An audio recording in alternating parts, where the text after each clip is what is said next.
When the water slipped in under the door of their home in Naples, Florida, it was just a glimmer on the floor, a sign that it was time to go. It was Wednesday, Sept. 28, around noon, and Darcy Bishop roused her two brothers who had been resting after lunch.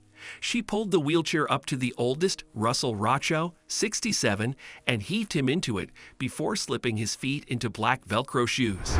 Before we continue, please take some time to subscribe to Dailydose, like, and share this video with your friends. Her other brother, Todd Rocho, 63, was in his room, changing out of pajamas. He could manage with a walker. Both men had been born with cerebral palsy, and their mental development was like that of a young child. About 10 years ago, they started showing signs of Parkinson's disease. But they found joy in their surroundings. Todd liked collecting cans at the beach and waiting for the mail carrier. Russell loved riding the bus and going to parks. And both had girlfriends. Bishop, 61, was their lifeline, their little sister who had long felt an obligation to keep them safe. "We've got to get going," she shouted to Todd. She went to open the front door. It would not budge.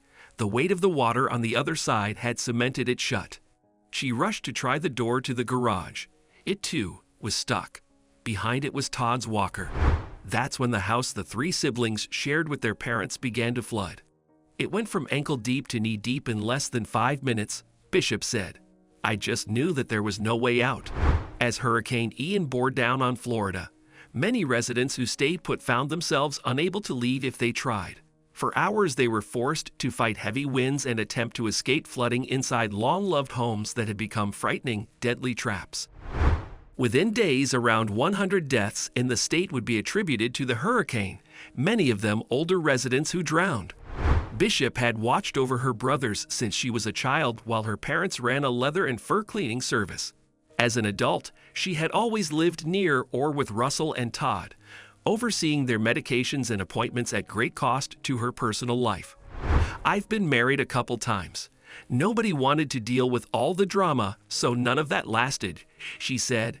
"I just committed my life to them." They had not evacuated the area earlier in the week because the hurricane's path seemed inconsistent and confusing. On Tuesday, Bishop planned to leave with her brothers for her daughter's home 16 miles inland. But by then, there were so many warnings to stay put. Her parents were already at her late grandmother's home in Wisconsin. Now Bishop and her brothers were trapped. She texted her daughter at 12:34 p.m. "Water's coming in." Around her, she could hear the dining room hutch tipping and crashing, the china breaking, the refrigerator toppling over. The only way to go was up. Bishop's parents had bought the tan home with the wintergreen metal roof around 1981, settling in the southwest Florida city that would come to be known for its pristine beaches and wealth.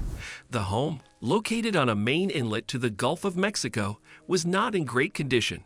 Her parents, both in their 80s, had put their savings into their sons, even cashing in their life insurance policies. But they had, about 3 decades ago, added a second floor. Bishop guided Todd to the stairs, and he gripped the banister. She helped him pull himself slowly up to the top where he waited in a chair. Her Pomeranian Destiny also headed up.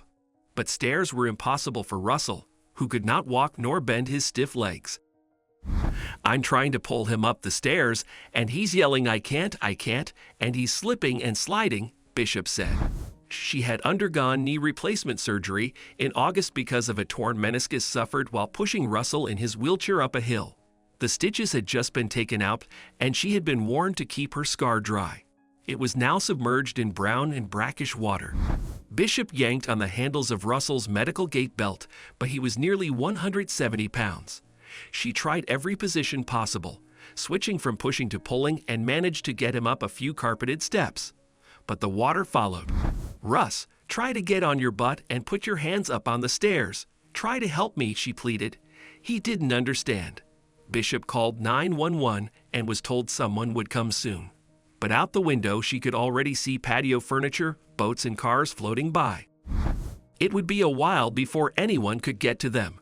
Her daughter, Heather Knoll, had gotten her text and was trying to call, but reception was bad. "I kept thinking that even if rescuers got to her, if they couldn't get to Russell too, I knew she wouldn't leave because she wouldn't leave them. said Noel, 39. One of Noel's neighbors owned a truck and offered to pick up her mother and uncles. He soon returned. A police officer had waved him off because it was unsafe. Meanwhile, Bishop was frantic. She would inch Russell up one step, only to see the water rise with them. And then her brother would ask to rest. "I'm sorry, Darcy. I'm tired." At one point, he slipped back down a few steps, and they had to start over. Bishop called Russell's physical therapist, who managed to coax him to move a bit. But her phone battery was dwindling, and she had to hang up. Her frustration was tempered by Russell's innocence. He counted the pictures on the wall. "Look, Darcy, 1, 2, 3, 4. "That's very good, Russ," Bishop said as tears slid down her cheeks. It took them a good hour, but they finally made it up 8 steps to the first small landing, then 3 steps to the second, and then a handful of steps more. But they stopped when the angle of the final landing required Russell's body to twist. It simply would not. Bishop grabbed one of her father's belts and tried to tie Russell to her, but it broke. His feet dangled in the water. "I was just aggravated. I had to walk away," Bishop said. "And then I came back and said, 'Okay, Russ, come on.' And he kept pointing to the pictures on the wall. They had climbed as far as they could, and still the water swelled." Bishop picked up her phone. 5% battery left. She took a breath and walked to her parents' room on the second floor so her brothers would not hear her.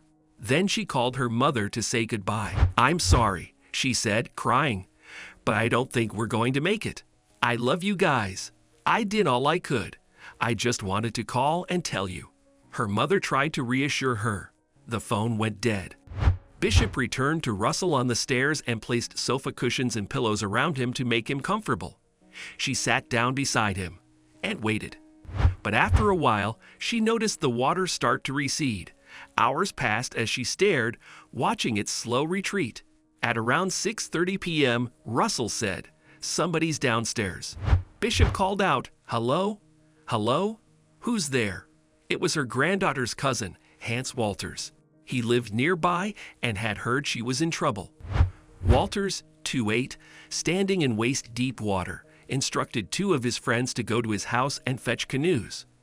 Bishop waded to her back porch and snatched inner tubes and rafts to help bring her brothers outside.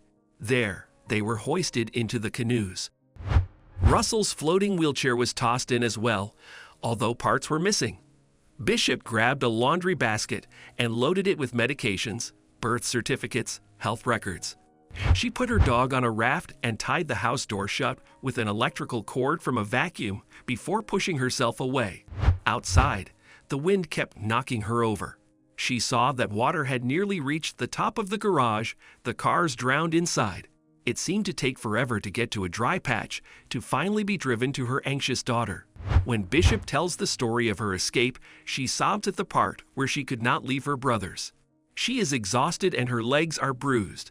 She also fractured her hand while helping Russell into the bathroom 2 days after being rescued and had to be taken to urgent care. She is not sure about the future they face. The house will need to be demolished. How am I going to take care of my brothers? She wonders. But for now, Bishop and her brothers are welcome to stay at her daughter's home. Todd and Russell are safe. They have not said much about the ordeal they survived, only that they want things to return to normal. "I don't want no more hurricane," they both repeat.